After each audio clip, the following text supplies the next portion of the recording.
Hello, good morning students.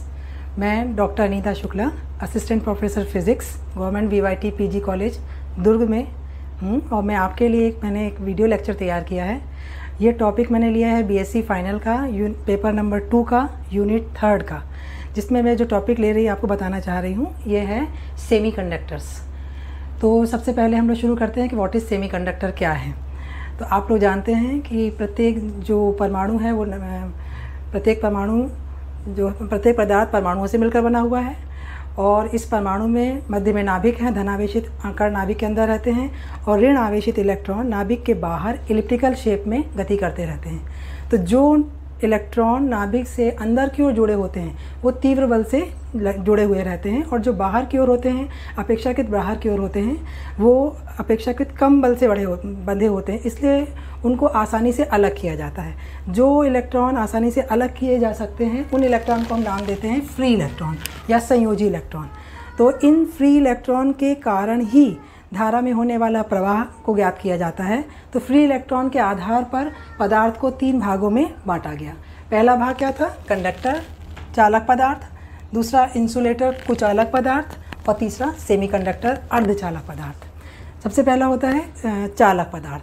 चालक पदार्थ मतलब कंडक्टर यानी ऐसे पदार्थ जिनमें फ्री इलेक्ट्रॉन्स की संख्या बहुत ज़्यादा है, जिनमें धारा का मान आसानी से धारा उसमें प्रवाहित हो सकती है। इसलिए इनकी जो प्रतिरोधकता होती है 10⁻⁸ टू 10⁻⁻6 ओम मीटर रेंज की होती है। इसलिए इनमें धारा का प्रवाह बहुत आसानी से हो सकता है।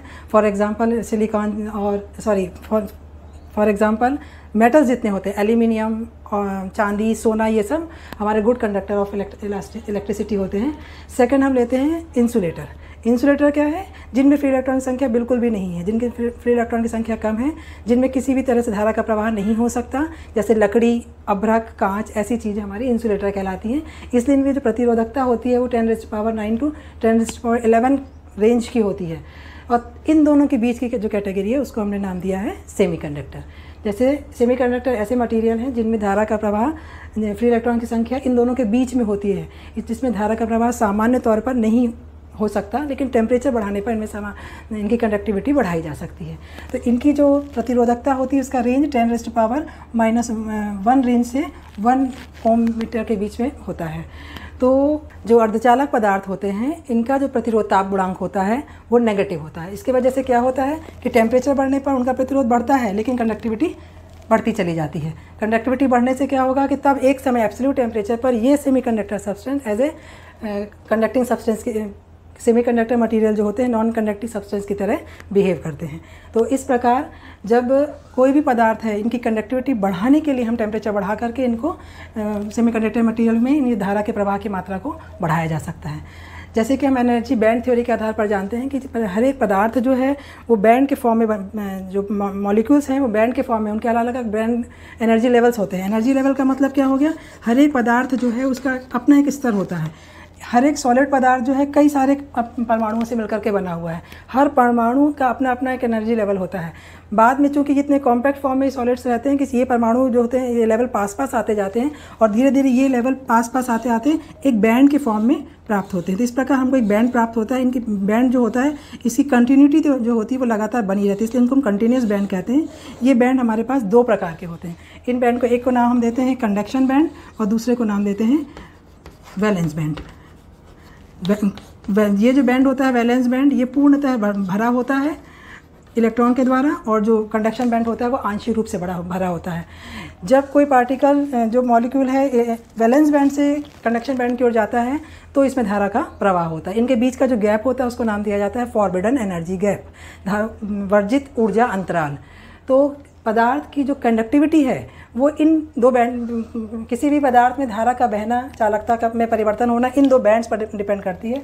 अगर कंडक्टिंग सब्सटेंस है उसमें जो कंडक्शन बैंड होता है वो आंशिक रूप से खाली होता है, वैलेंस बैंड पूर्ण रूप से भरा होता है।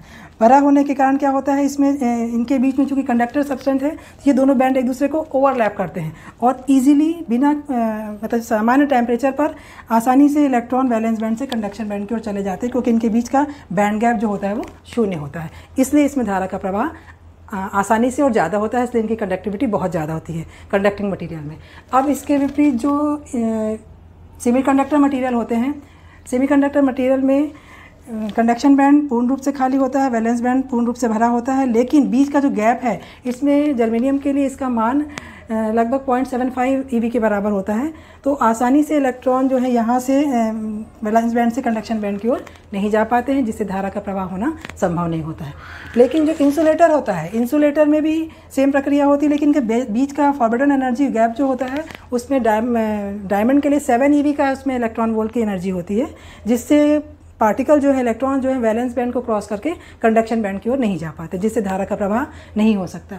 इसका मतलब इन तीनों पदार्थों में फ्री इलेक्ट्रॉन के आधार पर और कंडक्टिविटी के आधार पर भी इन तीनों को डिफरेंशिएट कर देते हैं कि जिसमें फ्री इलेक्ट्रॉन ज़्यादा है, जिसमें कंडक्टिविटी ज़्यादा है, वो कंडक्टिंग सब्सटेंस है, जैसे एल्यूमिनियम, ऑरम, कॉपर। सेकेंड ले रहे हैं इंसुलेटर, जिसमें धारा प्रवाह फ्री इलेक्ट्रॉन संख्या कम है, जिसमें एनर्जी बैंड गैप इतना ज़्यादा है कि पार्टिकल एक वैलेंस बैंड से कंडक्शन बैंड की ओर शिफ्ट नहीं हो पाते, इसलिए वो इंसुलेटर है। इन दोनों के बीच की जो स्थिति है वो सेमीकंडक्टर है, जिसमें सामान्यतः पर जो इलेक्ट्रॉन्स होते हैं वो बैंड क्रॉस करके ऊपर की ओर कंडक्शन बैंड की ओर नहीं जा पाते, लेकिन टेम्परेचर बढ़ाने पर इनकी कंडक्टिविटी बढ़ाई जा सकती है। अब हम लोग देखते हैं सेमीकंडक्टर कितने प्रकार के होते हैं। तो सेमीकंडक्टर मुख्य रूप से दो प्रकार के होते हैं। एक को हम कहते हैं शुद्ध अर्धचालक या इंट्रिंसिक सेमीकंडक्टर, और दूसरे को कहते हैं एक्सट्रिंसिक सेमीकंडक्टर, शुद्ध अर्धचालक, या इसको आंतर अर्धचालक भी कहते हैं। इसमें क्या होता है कि जैसे हमारे पास जर्मेनियम, सिलिकॉन जैसे जो आवर्त सारणी के 4th ग्रुप में जो मटेरियल होते हैं, जैसे जर्मेनियम और सिलिकॉन, इनके आउटर मोस्ट ऑर्बिट में 4 इलेक्ट्रॉन होते हैं। अगर ये जर्मेनियम इलेक्ट्रॉन के चारों ओर अगर हमारे पास ये चूँकि इनका शेप डायमंड शेप में, इनके जो क्रिस्टल स्ट्रक्चर होता है डायमंड शेप में होता है, अगर हमारे पास इस प्रकार की कंडीशन है कि हम इनको इस तरह से सबके पेयर बनाएं, तो क्या होता है, हर एक उसमें आउटर मोस्ट इलेक्ट्रॉन इसके 4 हैं, सबके चारों ओर 4 आउटर मोस्ट इलेक्ट्रॉन होते हैं। तो हर एक इलेक्ट्रॉन दूसरे के साथ एक पेयर फॉर्म में आ जाता है। यहाँ से एक पेयर, इसका दूसरा पेयर, ये यहाँ का एक, यहाँ से दूसरा, इसका एक पेयर, ये वाला दूसरा, इस तरह ये अगले वाले से पेयर बनाता है।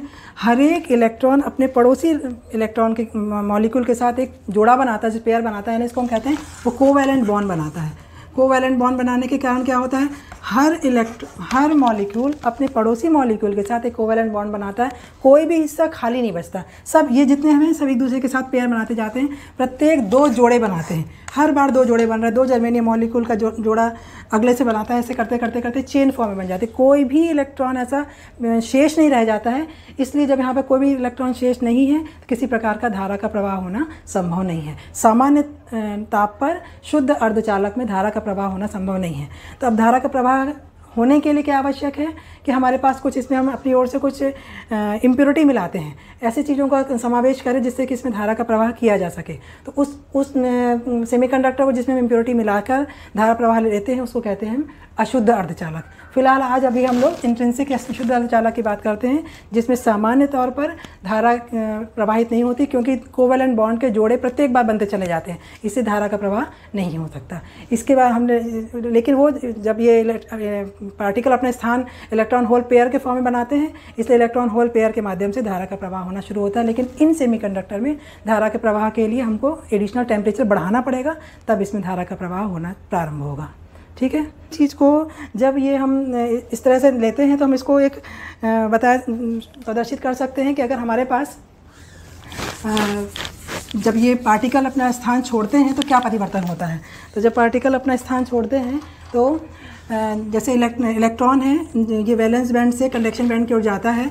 जब इलेक्ट्रॉन अपने स्थान कंडक्शन बैंड की ओर आता है तो एक्चुअल में इलेक्ट्रॉन की जो पोजीशन, इलेक्ट्रॉन जहाँ से हटता है वहाँ पर एक रिक्त स्थान बच जाता है। उस रिक्त स्थान को हम नाम देते हैं कि इट इज़ कॉल्ड होल। और ये होल जो होता है पॉजिटिवली चार्ज होता है, और जब ये अपना स्थान छोड़ कर जहाँ पर जाता है वहाँ पर एक इलेक्ट्रॉन उत्पन्न हो जाता है। तो होल को हम इस रिक्त स्थान को H से शो करते हैं, और वो जहाँ पर जाता है वहाँ पर वो एक इलेक्ट्रॉन बन जाता है। इसका मतलब है ये जो शिफ्टिंग होती है वो किसी एक पार्टिकल के नहीं होती, पेयर के फॉर्म में होती है। हर बार एक इलेक्ट्रॉन और होल का पेयर जनरेट होता है। जितने इलेक्ट्रॉन वैलेंस बैंड से कंडक्शन बैंड की ओर जाते हैं तो जहाँ से वो जा रहे हैं वहाँ पे स्थान रिक्त हो गया, वहाँ धनात्मक आयन उपस्थित हो गए, और जहाँ पर वो जा रहे हैं वहाँ पर इलेक्ट्रॉन की संख्या उतनी ही उत्पन्न हो जाती है। इसका मतलब ये पेयर के फॉर्म में उत्पन्न होते हैं। अगर इसी को हम कंडक्टिंग मटेरियल को देखें, अगर हमारे पास ये बैंड है कि ऊपर का वाला कंडक्शन बैंड, वैलेंस बैंड, बीच में एक फर्मी लेवल की स्थिति है। और यहाँ से अगर T एब्सोल्यूट टेम्परेचर 0 ले रहे हैं तो कंडक्टिंग मटेरियल के लिए ये वाला हिस्सा टोटली पूरा फिल है, ये पूरा खाली है। ये इसको हम लिख सकते हैं कि कंडक्शन बैंड का EC है, ये वैलेंस बैंड का EV है और फर्मी लेवल के लिए EF है। अगर एब्सोल्यूट टेम्परेचर 0 पर कंडक्टिंग मटेरियल के लिए पूरा वैलेंस बैंड पूरा भरा हुआ है, इसलिए इसमें क्या हो रहा है, आसानी, ये जो 0 पर कोई परिवर्तन नहीं हो रहा है। अब टेम्परेचर को हमने थोड़ा सा बढ़ाया, थोड़ा टेम्परेचर बढ़ाने से क्या हुआ कि ये जो वैलेंस बैंड था इसमें कुछ पार्टिकल, इसके मान लीजिए 5 पार्टिकल, हमने फॉर एग्जांपल में 5 पार्टिकल लिया जो कि इलेक्ट्रॉन अपने स्थान को इससे परिवर्तित हो रहे हैं, बाकी हिस्सा इसका फिल है। जितने इलेक्ट्रॉन यहाँ से वहाँ जाते हैं उतने यहाँ पर रिक्त स्थान बन गया, यानी कि होल एकत्रित हो गए, और जहाँ पर वो जा रहे हैं वो एक इलेक्ट्रॉन के फॉर्म में है, इसलिए इसको हम डार्क से शो करते हैं। उतने ही संख्या में हमारे पास इलेक्ट्रॉन यहाँ पर आ जाते हैं। इसका मतलब क्या हो, इलेक्ट्रॉन और होल का पेयर जनरेट हुआ, यहाँ पर होल एकत्रित हो गया, सिमिलरली यहाँ पर इलेक्ट्रॉन आ गए। अगर हमने T इज़ ग्रेटर देन 0 किया। अब थर्ड स्टेज में अगर हम टेम्परेचर को और बढ़ा दें तो ये 5 की जगह और संख्या में इलेक्ट्रॉन हो जाएंगे। जितने इलेक्ट्रॉन बढ़ेंगे, मान लीजिए अगली बार हमारे पास ये उतने इलेक्ट्रॉन यहाँ से शिफ्ट हुए, यहाँ से होल की संख्या बढ़ गई, तो उतने ही इलेक्ट्रॉन यहाँ पर प्राप्त होते चले जाएंगे। इस तरह हम देखते हैं कि जो भी धारा का प्रवाह है केवल एक इलेक्ट्रॉन के कारण नहीं हो रहा है। धारा का प्रवाह इलेक्ट्रॉन और होल दोनों के सम्मिलित योगदान से होते हैं। जिस दिशा में होल जाता है उस दिशा में करंट जाता है, और इलेक्ट्रॉन और होल के जो डायरेक्शन है वो एक दूसरे के अपोजिट होते हैं। Direction of current and direction of hole is similar, लेकिन रिस्पॉन्सिबिलिटी जो है दोनों पेयर के फॉर्म में आते हैं। इलेक्ट्रॉन और होल मिलकर के धारा को प्रवाहित करते हैं। ठीक है, अब हम लोग शुद्ध अर्धचालक के फर्मी स्तर का मान निकालते हैं। चूँकि इलेक्ट्रॉन फर्मी डिराक स्टैटिस्टिक्स का पालन करते हैं, अगर इलेक्ट्रॉन की एनर्जी कांस्टेंट है, इलेक्ट्रॉन की संख्या नियत है, तो फर्मी डिराक स्टैटिस्टिक्स के आधार पर हम फर्मी फंक्शन का मान निकाल सकते हैं। और फर्मी फंक्शन निकालने के लिए क्या है कि अगर हमने एक इक्वेशन होता है फर्मी फंक्शन निकालने के लिए। इक्वेशन क्या है, Fe = 1/e - EF/kT+1। ये फर्मी डिराक स्टैटिस्टिक्स के आधार पर आप फर्मी फंक्शन का मान निकालते हैं। अगर हम एक ग्राफ खींचें Fe और E के बीच में, Fe और फर्मी एनर्जी है और E एनर्जी है, तो हम क्या देखते हैं, हमारे पास एक EF के फॉर्म एक कर्व प्राप्त होता है। एक तरफ उसमें EV है, एक तरफ EC है, सेंटर में EF है। इसका मतलब एक वैलेंस बैंड की प्राप्त ऊर्जा EV और एक कंडक्शन बैंड पर प्राप्त होने वाली ऊर्जा EC, इन दोनों के बीच में कहीं पर फर्मी लेवल प्राप्त होता है। तो वही हमको देखना है, मैथमेटिकली प्राप्त करना है कि फर्मी लेवल हमेशा EC और EV के बीच में ही होना चाहिए। अगर EV का मान EF से कम है, if EV is less than EF, तब फर्मी फंक्शन Fe = 1, और यदि EC is greater then EF तो फर्मी फंक्शन Fe = 0। अब इस बेसिस पर हम मेन जो हमारा FD स्टैटिस्टिक्स का इक्वेशन है इसको सॉल्व करते हैं। इसका बेसिक इक्वेशन क्या हो गया, Fe = 1/e - EF/kT+1, जहाँ पर K क्या है, बोल्ट्जमैन कांस्टेंट है, T एब्सोल्यूट टेम्परेचर है, और EF क्या है, फर्मी लेवल है, फर्मी एनर्जी है। इस बेसिस पर हमने कंडक्शन बैंड और वैलेंस बैंड के लिए इक्वेशन निकाला। कंडक्शन बैंड और वैलेंस बैंड के लिए हमने देखा था कि जो वैलेंस बैंड है वो पूरा भरा हुआ है, कंडक्शन बैंड पूरा खाली है। तो वैलेंस बैंड का ऊपर का हिस्सा और कंडक्शन बैंड का नीचे का हिस्सा, ये अगर EC है तो इधर पर ये यहाँ का EV, तो EV पूरा भरा हुआ है, तो EV के ऊपर का हिस्सा और EC के नीचे का हिस्सा, इस हिसाब से हम इन दोनों के बीच में कहीं पर EF को होना चाहिए। ये हम प्रूव करने जा रहे हैं। यहाँ पर हमने क्या किया, इस इक्वेशन के आधार पर, Fe के आधार पर हमने इक्वेशन निकाला EC का।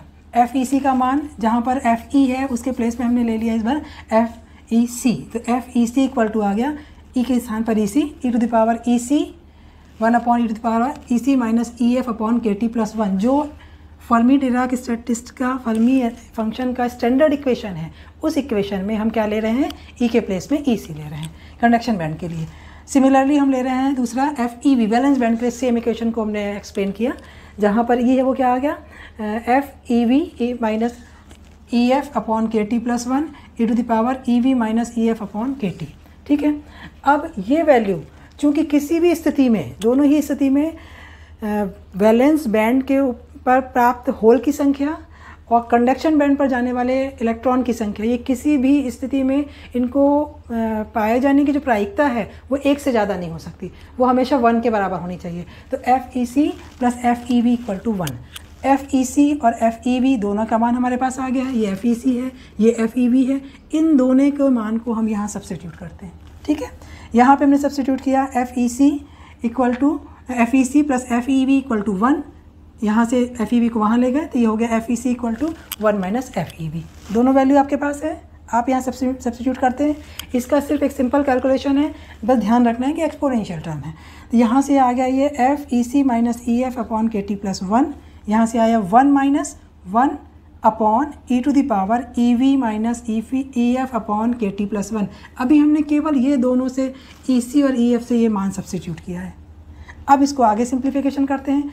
जब हम आगे लेंगे तो ये जो 1 माइनस 1 अपॉन के टर्म है तो यहाँ से क्रॉस मल्टीप्लाई होकर के आ जाएगा e to the power EV minus EF upon KT plus 1, यहाँ से कैंसिल हो जाएगा, डिवाइडेड बाय डिनोमिनेटर में कोई चेंज नहीं, as it is e to the power EV minus EF upon KT plus 1, ठीक है।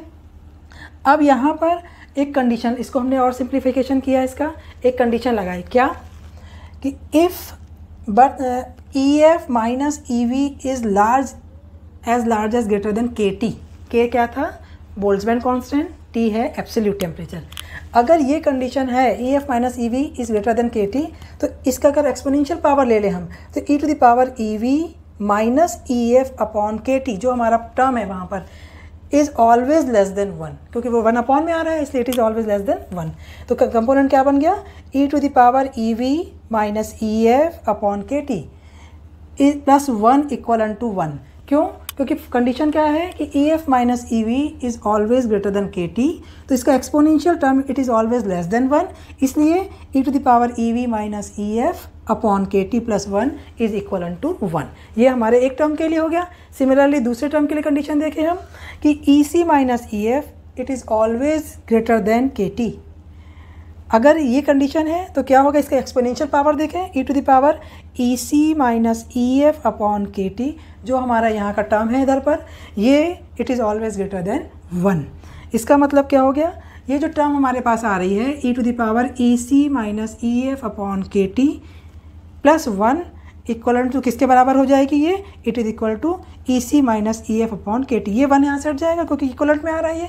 तो ये जो कंपोनेंट राइट हैंड साइड का जो डिनोमिनेटर का कंपोनेंट है इसमें e to the power EC minus EF upon KT plus 1, इसके प्लेस में क्या हो जाएगा? ये 1 हट जाएगा। और उधर राइट हैंड साइड में जो कंपोनेंट आ रहा है वो हमारे पास किस फॉर्म में आ गया? e to the power EV minus EF upon KT। तो फाइनली क्या बन गया हमारे पास? e to the power EF minus EC upon KT, क्योंकि ये 1 अपॉन में है। जब इसको हम सिंप्लीफिकेशन लेंगे तो EF पहले आ जाएगा, तो e to the power EF minus EC upon KT equal to e to the power equal to e to the power EV minus EF upon KT। कुल मिलाकर हमने दोनों टर्म को, जो 2 टर्म आ रहे हैं उसको कंडीशन लगा करके उसमें सिंप्लीफिकेशन किए, तो हमारे पास लास्टली जो टर्म आ रहे हैं दोनों के e के फॉर्म में आ रहे हैं। दोनों e के फॉर्म में, इन दोनों में से e हटाया जा सकता है। e को हम जैसे ही हटाते हैं तो हमारे पास e को हटाने पर जो कंपोनेंट आ गया वो क्या बना? ये दोनों इक्वलेंट का हो जाए, यहाँ पे इक्वलेंट का साइन है, इसे EF minus EC upon KT equal to EV minus EF upon KT। दोनों KT कैंसिल हो जाएंगे, हमारे पास आ गया कितना? EF minus EC equal to EV minus EF। अब इसको हम और सिंप्लीफाई करें, सिंप्लीफिकेशन करें तो क्या मिलना चाहिए हमारे पास? इसको दोनों EF एक साइड आ जाएंगे, तो 2EF equal to EC plus EV, that means EF equal to EC plus EV upon 2। इसका मतलब क्या हो गया कि EC क्या था? कंडक्शन बैंड में प्राप्त होने वाली ऊर्जा, EV क्या थी? वैलेंस बैंड की प्राप्त की ऊर्जा, EF कहाँ है? उन दोनों के बीच की अधिकतम ऊर्जा। इसका मतलब EF वह ऊर्जा स्तर है जिसमें इलेक्ट्रॉन की अधिकतम संभव ऊर्जा को हम उस इलेक्ट्रॉन की अधिकतम संभव ऊर्जा को फर्मी एनर्जी कहते हैं, और उसको जिस लेवल के थ्रू प्रदर्शित किया जाता है वो उसको कहते हैं फर्मी लेवल, जो कि हमारे मध्य में प्राप्त होता है। यहाँ भी एग्जांपल के हमने इसको एक्सप्लेन किया कि ये इन दोनों के बीच में है। ग्राफिकल जो हम एक्सप्लेनेशन देखते हैं वहाँ भी हमको ये EV और EC के बीच में प्राप्त होता है। इसका मतलब फर्मी इस तरह दोनों ही अवस्थाओं में EV और EF के मध्य में प्राप्त होता है। ठीक है, थैंक यू।